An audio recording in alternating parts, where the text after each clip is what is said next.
All right, we're here, Sundial Film Festival Podcast, and we have Kevin Kewley. I'm a local cinematographer. Nathan Cichosz. I'm a local gaffer / bagel boy. Bagel Boy. Yeah. And we're This is here. going to be interesting. Yeah.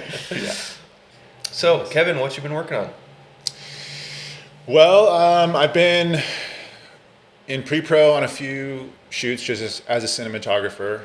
And then on the side, I've got a side project called Prelight.app. Just launched this week, actually. Nice. So it's designed for DPs or gaffers to like help them decide which light is the right size before they get to a set. So it's, we've asked those questions like, is the 600 going to do enough? Do I need a 1200?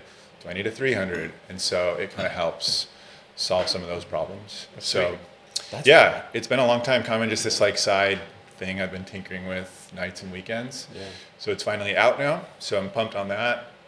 And then been working on Shasta Film Supply as well. So we just moved. We're kind of neighbors. Nice. More neighbors now than we were. Yeah. 2 blocks away. Yeah. So Nathan helped me schlep a bunch of the gear down to a new spot. So Stairs and elevators. Yeah, down some stairs. And so we'll have the gear on one side for rent, and then we're gonna have a little studio space for people to rent. And the goal is to make it really easy for people to come film, photo, video, product shots, interviews. Nice. So yeah, I'm excited about that. That's awesome. Any podcasting down in the studio, or mainly for video and photography? Well, yeah, it's a potential. There used to be one of the other units was a podcast studio that just closed down. And so I'm like, okay, well, maybe we add that in and let people come and. Yeah, I know Jesse Lawson was down That was there. it. That's Yeah. right. Okay. Yeah. That was a Same sweet place. little spot. Yeah. I was sad to see him leave. That bank vault there. Oh God, That's pretty Yeah. funny. So we're right next to that, and it's cool. It's hard to be more central downtown at the public market. So I'm really excited. And what is Shasta Film Supply? Yeah, so Shasta Film Supply, it's a rental house, and kind of the goal and the reason I started it was being in Redding. You guys know we're removed from Sacramento's 2 hours south. San Francisco's 4 hours south. So finding quality like film equipment it's just harder to come by. Usually you have to drive, and so started that as a rental house that can support local productions with gear locally. I think that's how we met. Was because I have some film equipment, but nothing that measures up to what you have. And so I think that's how we met originally was, hey, I heard you have equipment, just some light modifiers or something. And so I'm really happy to see that, you do have some really good equipment. So. Yeah, and it helps us all out. There's so many times where we couldn't do the level of work we want to do because we don't have these products and equipment. And so that's kind of the goal. It's like, okay, how do we just give the resources to all of us as Redding filmmakers to be able to go and create? And it's been fun, we've done a lot of music videos, supported an indie feature, tons of commercials, documentaries. So it's been great. That's awesome. Yeah, that's good stuff. What have you been working on, Nathan? It's been slow, honestly, since I think spring of last year. It's been a little slow. So I've worked at Bethel Church for 8 years. I've kind of phased out this last 2 months. I've kind of been telling Kevin about it, but just had like a turn in life. My wife's business of baking has really picked up. She does sourdough locally, and she got a lot of new clients, and I was like, she needs help. I was like, I'm doing nothing, so I'll help. And I actually just fell in love with it. So I've trimmed back from Bethel to make space to do more baking. So bagels at Evergreen and Theory are made by me. That's awesome. But still gaffing for sure. Like whenever Kevin has stuff that he needs a gaffer, that's what I love to do. So I was gonna say your social media videos are gonna be exactly. Yeah, and we lit pretty well. Yeah. Some good looking bagels. I know for Ferris wheel kids, it's like your videos. Yeah, it's built in. Exactly. And I hate it so much. I hate it. Yeah, it's like social media. Like, really? Exactly. But I'm thankful. Necessary evil. Yeah, I'm thankful I spent response. 17 years, just really curating this for to do social media. Yeah, exactly. Yeah, for the kids. It's for the kids. Yeah, it's for the legacy. Yeah. Exactly. Yeah. But it's interesting, phasing out a little bit and kind of adjusting.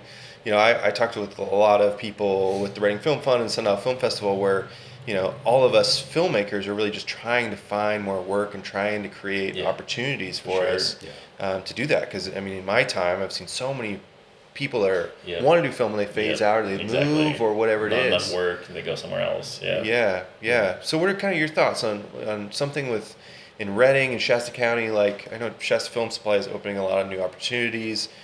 What kind of do you see for that future for all of us?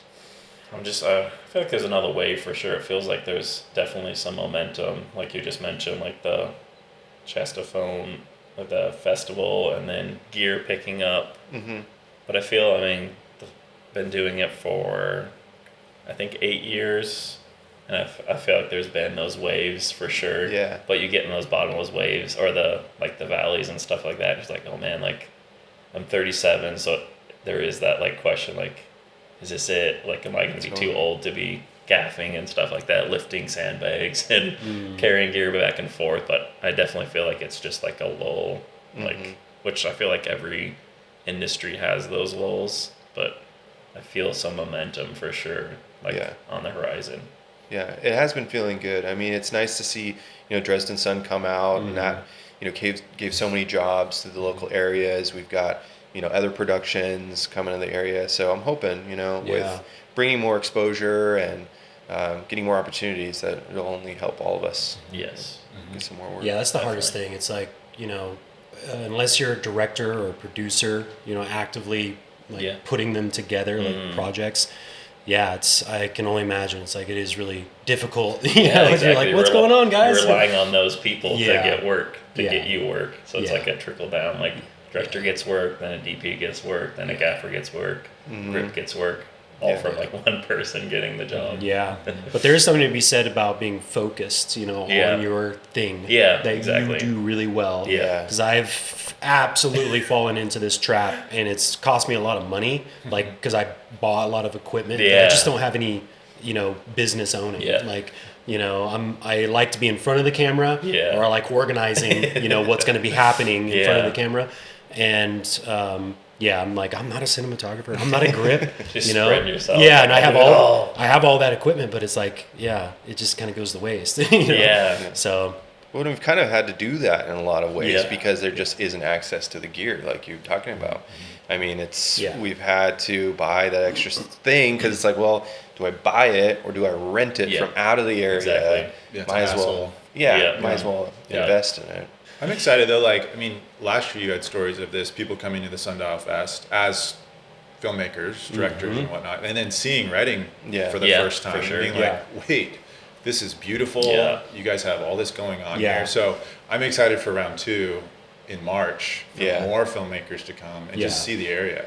And I feel like it's this untapped gem in Cal. I mean, we've got a lot of area around us that you can shoot a lot of different things with a lot of different looks, and I just don't think people realize.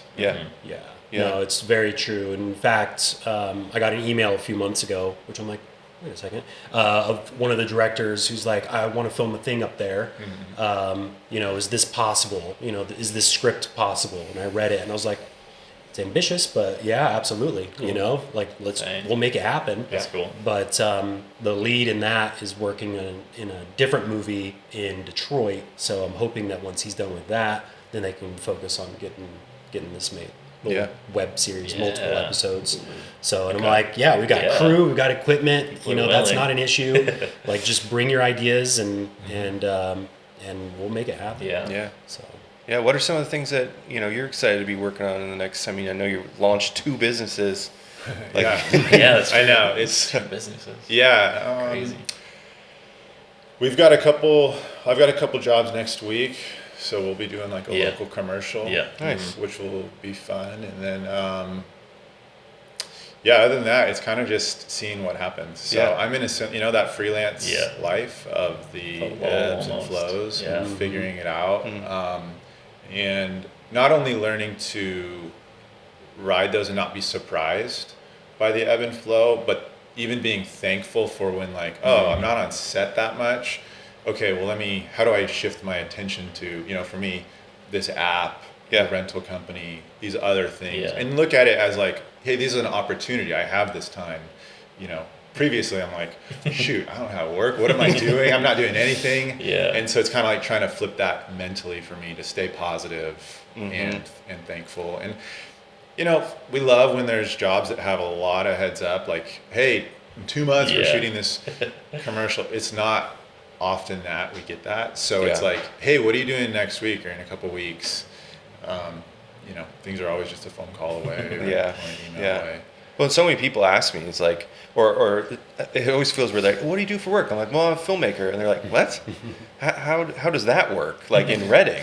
Yeah, I think that's also, It works sometimes. That's what it works. Yeah, sometimes it's great. But I think that's the thing. Is like, okay, how do you make it work? I mean, you got to get creative. Yeah. Mm-hmm. Yeah, and I think there's a kind of a built-in entrepreneurship, when you're working freelance anyways.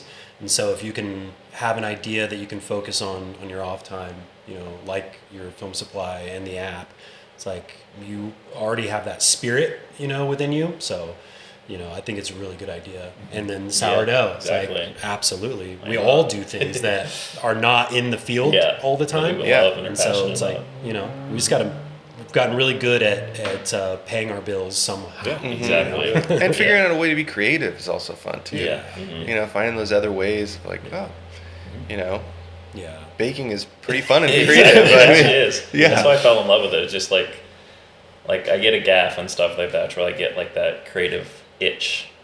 It's like it fulfills that, but like on a day-to-day basis, like I said, I worked at Bethel, and like it's following someone on a camera for 3 hours. It's like it's not much for me creative process in that. So it's like finding baking and stuff like, it's like I'm creating these things, like fills that need that I had that I haven't been able to gaff, but like baking has come in, and like I've been able to create when I haven't been able to in quite a while. So it feels good. Yeah, what would be, I'm curious, what would be like your dream project to work on? What's your genre? What's your interest? Man, I would say, I'm a foreign film snob, so like I watch those. I gotten this kick this last like 4 or 5 years. Like I've watched like so many of those, and like I'll steer back to like some Hollywood stuff. It's like I just got trained so much in like watching all these foreign films. I don't like the way that some Hollywood stuff's made. So I'd say like it'd be cool to get on like a indie project that's has roots in like the foreign film like layout and structure, to where there's minimal dialogue, minimal music, something that's like just super chill. Like for, I guess so far, like my favorite project that actually Kevin and I worked on was Rattling Bog up in out Shasta.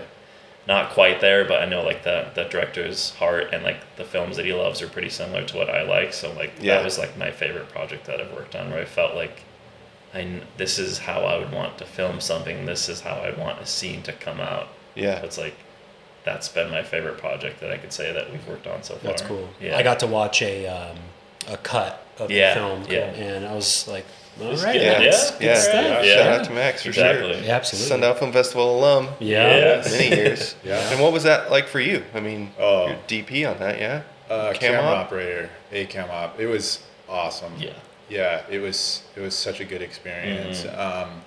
Just to get to be trusted by Max and Andy, the DP. Like, there's only one camera, and so it's like all those visuals are like funneling through however I'm holding this thing. Was a big responsibility, and but it was a lot of fun. It was a lot of work. We did zooms, handheld zooms, and these oneers. I mean, Max was brilliant. They both, Max and Andy, like, hey, we're gonna do this wonder, and it's like 12 minutes long. Up and down some stairs. Like up and down like cabin steep stairs. And so the whole time backwards. I'm just thinking like, I don't want to be the one 9 minutes into a 12-minute take to trip. Like the actors are like pouring their hearts out. These really intense scenes. I don't want to be the one. And so we did a lot of rehearsals, a lot of practices. I figured out how to get the rig right. I was going to ask what the pre-production process was like on that film. Parts of it were watching a lot of movies. Things that Max and Andy both were like, okay, this, watch the oneers in this film, watch like the long zooms in this film. And so I kind of like took notes, and we would talk about kind of starting to get that shared visual language of like, oh, the scene in, the player, that's what you're going for. So that really helped. Getting on the same page. Page. Yeah. And then, I think like anything, we started with some of the easier scenes the first couple days. And then you get into like, okay, once everyone's jiving, we understand each other's like on set, how we like to work and communicate. Then you're doing the long. And it was, it's a horror movie, so it shifted from doing days to nights. So our call times got pushed an hour later every day, and then ended on a 8 p.m. to 8 a.m. Which kind of mess with you. You get a little loopy. You totally get loopy. We're like making coffee at like 1 a.m. Just like, but it was fun. That was definitely like a career highlight. That's so cool. Far, getting to work with those guys, and I'm excited for the world to see it. That's awesome. Mac's still polishing it, but you guys have seen the cuts. Like, it's great. It's entertaining. Yeah, I can't wait to be able to show it somehow up here. Yeah. Well, and again, I think we're seeing this fun releases of features and shorts locally. That's like, okay, the ball is rolling. It's not rolling fast, and we're needing a lot of community support and a lot of people to get on board, but. I mean, watching the Dresden at Cinemark, and then knowing that we've got these multiple features that are lined up and ready to premiere in Reading, it's like we could do this. Totally do this. And it's the ball is rolling. It's maybe slow, but also from a crew level, we're just leveling up. Each year. So it's like since the Dresden was here, like I think us who were part of it. Like, now we're that much more experienced. Exactly. So it's fun. I'm really hopeful and excited. That's amazing. It was cool hearing from like the LA crew on that feature of, I know like for me personally, like being in Reading, we're isolated up here. It's like, we do things like, are we doing it right? Are we like actually good at our job? Because we don't get much exposure to like the bigger scenes that have like bigger commercials, but like the LA crew for that Rattling Bogs, like hearing from them is like, oh, you guys are good. Like, you know what you're doing. It's like, we know what we're doing up in Reading. Pretty cool to hear that. Because we're scrappy. Exactly. We make things work. We don't DIY, have a 20-year gaffer or a 20-year DP that we're like learning from. It's like we're just figuring it out on our own. And hearing from them, it's like, you guys are good. It's like, nice. That's cool to hear. That is. It's really encouraging. But and then I know Max went through the production, finding a location, and running into fires, and and to be able to find another main, because it's basically a one location with some one cabin. But I mean that's the bulk of it, and to be able to find a new base like that so quickly. In LA, I don't think that's possible. I mean, I could, but it's going to cost you. A lot. Your budget's going to get ripped apart. Another benefit for Film Shasta and Sabrina. Is you got somebody on your side that's you're not competing with a bunch of other productions at the same time. We have limited. So for now, it's like take advantage of it while we got it. And a lot of locations here are excited to be used. Yeah, for sure. This is like their first opportunity to get somebody to film in their house. Totally. I mean, I've had multiple times now where you approach, a restaurant or a business, hey, can we shoot here? Here's what we're doing. And they're like, oh my gosh, yeah, please. And then it's free. And then because they're just stoked. Twice now they've like said, hey, we got to run out. Like, here's the keys. Just lock up. It's like, it's so different than what you would see in a big city. Like, people are just excited and like open-handed with, you want to use my location? They feel so honored. So it's fun. I was I forget exactly where I was. This happened last week sometime. And a guy came up to me and he was like, you probably don't remember me, but you filmed my house in 2016 for your feature film you made up here. And I was like, oh my God. Yeah, that's crazy that you remember me. Highlighted. But he was just like, it was so cool, So it was, it's true. I think more exposure to that, getting people in Reading. I think people don't realize the opportunity we have. I think a lot of people that I hear are like, I'm afraid of Reading becoming LA. It's like, that's not at all it's like never going to happen. But we're missing out on a large opportunity of, locations that are great. We've got people that are flexible. We've got time. It's easier to get around. If we capitalize on that, we'll be, bringing some good money to our area, and we're providing cool jobs and interesting things and adding to the culture. I think it's funny that still Stand By Me is the film that's brought up all the time. Exactly. Like, Stand By Me was filmed in Reading. I was like, but that was forever ago. Like, have you seen Rattling Bog or Dresden Sun? Yeah. It's like, wow. No, we got some cool stuff. And that's one thing I will say, Tyler and I were trying to tell Sabrina, like, because I understand she's bound by NDAs about projects that are brought up here. I'm like, once they're done, that's a cool thing to talk about. Like, for me, it's like I got to work for Warner Brothers to try to find them a location for One Battle After Another. They wanted to film here in Reading because they didn't want to. Yeah, sick. Exactly, so right? Cool. It's exciting too. And it's like they didn't want to have to drive all the way to Sacramento. But then the lead location manager told me that I didn't know what it was yet. I had no clue that it was Sean Penn and Leo. All he said was one of the stars has a delay, so we're going to push that shoot anyways. Thank you so much. And then they ended up filming in Sacramento. Else. Yeah. But it's like, we were close. And I think it's a good thing for our community as a whole, not just filmmakers, to understand that there's some cool stuff that's happening here. Because there's like this undercurrent of like, oh, it's Reading, and everyone gets down about it. It's like, man, this place is so full of potential.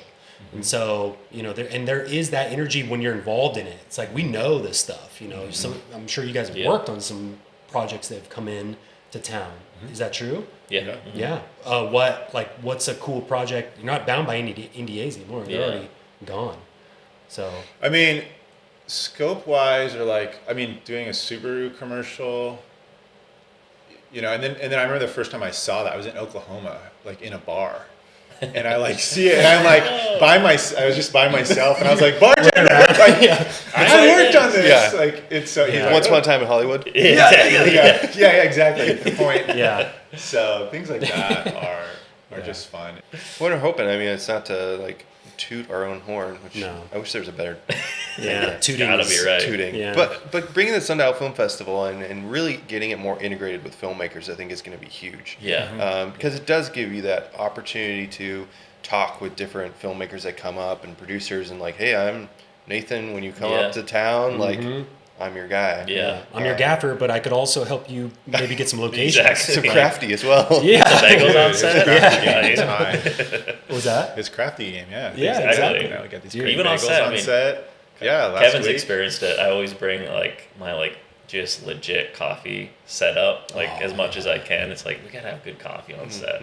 So it's it's not like Starbucks, or it's not like an old thing from Theory or Evergreen or something like that. It's it's fresh. We can have it right then and there. Yeah. That's awesome. That's great. Yeah. I think I'm excited now that Sundial, it's been a year, but it's we're all trying to rise this tide, and it's the Sundial, the film festival is a part of it.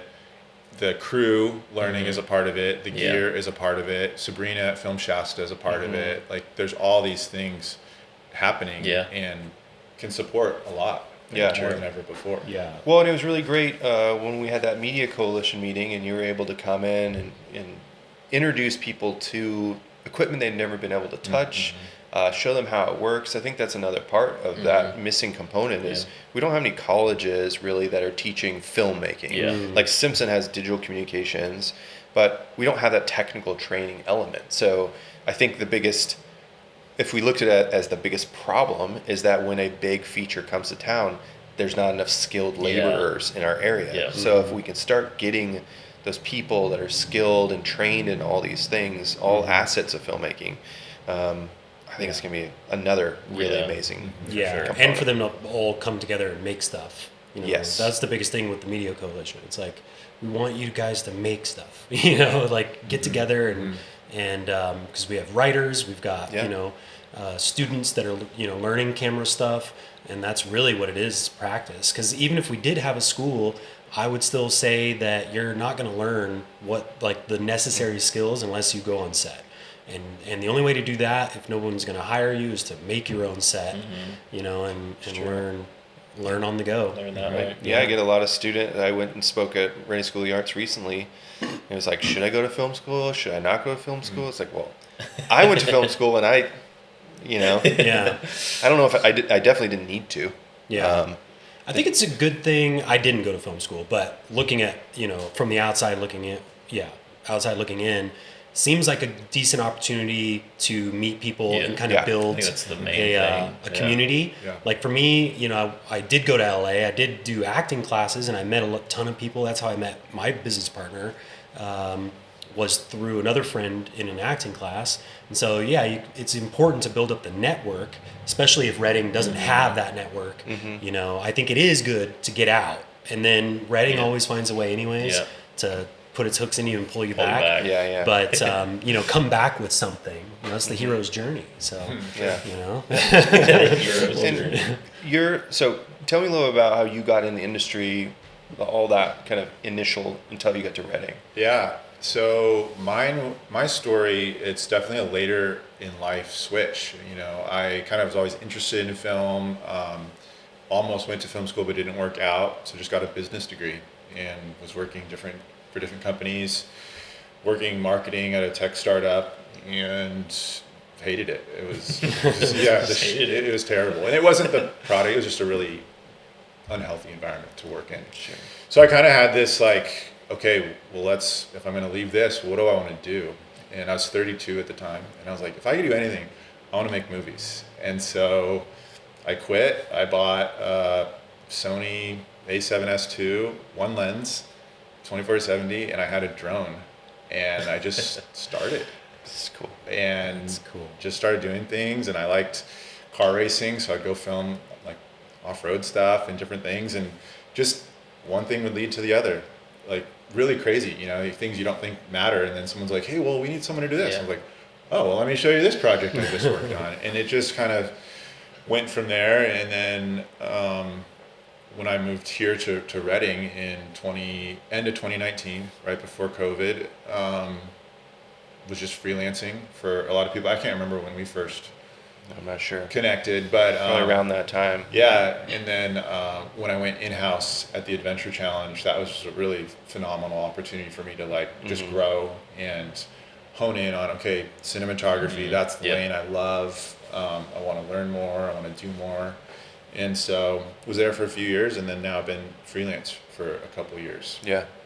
So yeah, and it's been great. I mean, Reading has its challenges to it, but also like if you're here and you're motivated, you can grow really fast. Yeah. Also the cost of living like that. Oh yeah. It's so much lower. Yeah. So it's like you can kind of survive, you know, those droughts. Totally. You know? Yeah. Compared to LA, Yeah, I mean, I lived in Santa Barbara for years, and we never even dreamed of owning a house there. 'Cause it's like $1 million entry for like a 2-bedroom. Yeah. And whereas here, it's like way cheaper than that. You can do it. You know, I think all of us are probably within 15 minutes from our houses. Yeah, exactly. Yeah. You know, Reading's a you're like 4 geographical minutes. anomaly. It's all so close. Yeah. And so you could work a full day, and then you're like, okay, babe, I'll be home in 10. Exactly. It's not a 2-hour Traffic, commute. So it has been helpful. You know, we got young kids, and it's been great to be able to be home and be with them. Very true. And then bounce out to work. Yeah. So, yeah, I'm super thankful for Reading, and just it's been great for my career. Yeah.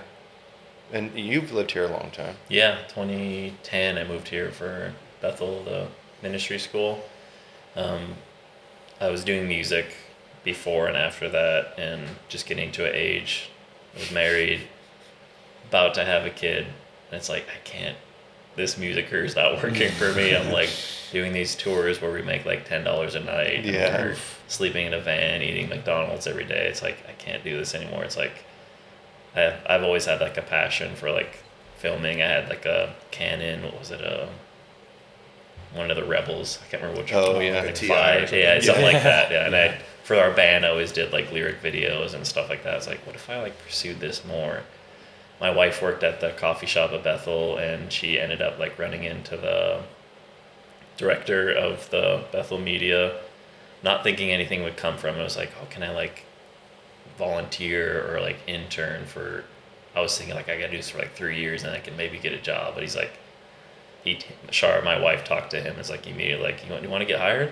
It's like got hired right away and did the streaming and stuff like that. But got a pretty cool opportunity right away with Bright Ones, the kids movie that they did. That's right. When was that? 2017. Yeah. Like I had no grid for like on set. Like I just knew how to like point a camera at a stage and follow someone for 40 minutes or whatever, but this is like, I want to do that, but the director's like, I could throw you in the deep end. This is going to be, you're going to be a grip with this crew from San Fran, Little Giant grip and film company. It's like, there'll be 4 of them. Do you just want to jump in? I'm like, that sounds terrifying. I don't want to do that, but I should. So I did it and just like was drowning in the deep end, just watching these like legends work on set and like figuring out how to carry a C-stand, how to set it up, what leg to put a sandbag on, just simple stuff like that, like failing, but then like realizing like, oh, there's a certain way how you do this. Yeah. And one time like HMI light, like the arc light or whatever, it's like I didn't know that once you turn it on, you can't turn it off and then turn it back on. But not knowing that, I saw the cables, like, oh, the cable's in the way, like I'm gonna do like the whole set a favor and just like unplug it, move the cable, unplugged it, plugged it back in. It's like, it's not turning on, and like they're like ready to film, and I was like, I'm so sorry. So I had to wait like 10 minutes for this light to like cool down to be able to turn back on. It's like, that was a pretty big lesson. Like, don't turn those off. Don't turn them back on. Those HMIs, yep. Exactly. But it's like just being able to learn from those guys. Like I found like, oh, that's what I want to do. Like I want to grip. I want to eventually like now like I gaff, and like being able to support Kevin on a lot of our shoots. It's like, I feel like for me, gaffing is like it's a support role. It's like, I want to make Kevin, I want to make Tyler, the director, look as good as possible. Like, I've had a few opportunities to DP and stuff like that. I just didn't like it. It's too many eyes on me. I'd rather eyes be on Kevin and like just be in the background, just waiting for like an opportunity to like support him, like make him look better, make the project look better. But yeah, I just love the role of like the support of like making the project shine, but like nobody's looking at you. So which is huge, because when you got too many people trying to direct. Exactly. Yep. Yeah. It's messy. Yeah, and you know, I've run into that so many times where it turns out that the first AD really wanted to be the writer. Yeah. So they're chipping in on stuff. Oh man, like, and it's just like, dude, you know, like just focus on what you don't even, you're stressing yourself out about stuff that you don't even have to worry about, you know, and you're doing a great job as the AD. So it's just do that. You're fine. Don't worry about the other stuff. And but I was going to ask, because I know, and it's kind of a hot topic, can be, you know, I'm not a part of any church in town or anything like that, but. And I will admit, used to have a pretty, you know, jaded view on the church. Being a local writing person, I can understand. I have to give credit where credit's due. It seems like they brought a lot of talent into the town. I would say so. And they were really hot there for a while. And is it now cooled off? Like, I know they had the Bethel TV, and you know, I heard a lot of layoffs there. Yeah, I mean, it's not as what it used to be. Like when I first got hired, I remember. Like they led me to the Bethel Media, the building that was on Caterpillar. It's like, oh, here's a tour, and it's like I feel like this is what Google would feel like. There's just like it's hopping. There's something in the studio being filmed.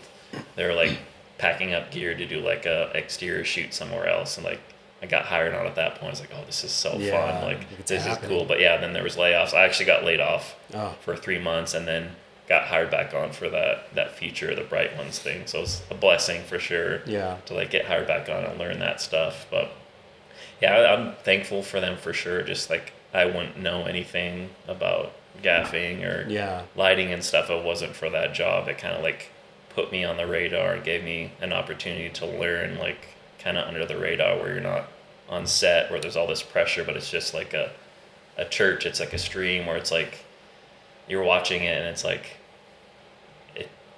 how do I say this? It doesn't fully matter if it looks like extravagant and like perfect. So it's like it's a safe place. There's some latitude on learning. Exactly.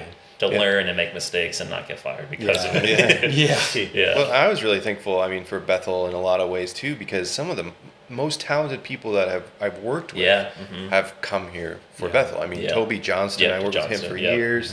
Austin Schwichtenberg, worked with him for years. That's right. I mean, you guys, it's like, it's a huge benefit and brings a lot of creative individuals. For sure. So capitalizing on that with locals, it's like, hey, like, let's all work together. For sure. Exactly. For sure. Yeah, 100%. It's just too fun stuff. And I would say for people that are super negative about it, it's like, well, if you don't like what they're doing, then you do something. Exactly. And Yeah. do it better. Contribute. Do it better. Contribute. Yeah. You know, and I like that. you know, the all what is it? All what is the water? tides All raise- tide. Oh, Yeah, the- raise yeah. all boats. Rising tide raises all ships. There you go. Yeah, Yes, boats. you're the smart guy. I prefer He's a Navy ships. guy. But you know, it's like there should be some kind of friendly competition. Yeah, for sure. Yeah. You know, and I think that's healthy for all environments for sure. yeah. So So I have a final question Yeah. for both of you. Yeah. A great film that many people have not seen that is something that you enjoy. So an enjoyable film that you're like, most people haven't seen this. Yeah. That you would recommend. Man, there's so many. Okay, I got mine while you're Yeah, Okay. you go first. Primer.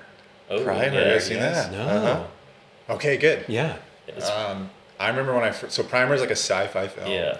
And it's made by this guy named Shane Carruth, That's who right, I think yeah. he was an engineer, and he had this like time travel plot idea. And so I think the story is like he taught himself screenwriting, he taught himself cinematography, acting. Like Wow. he did kind of all the things. I'm sure he had some help. And then the budget was like $3,000, and it's shot on film, Yeah. and it'll blow your mind. Yeah. It's Wow.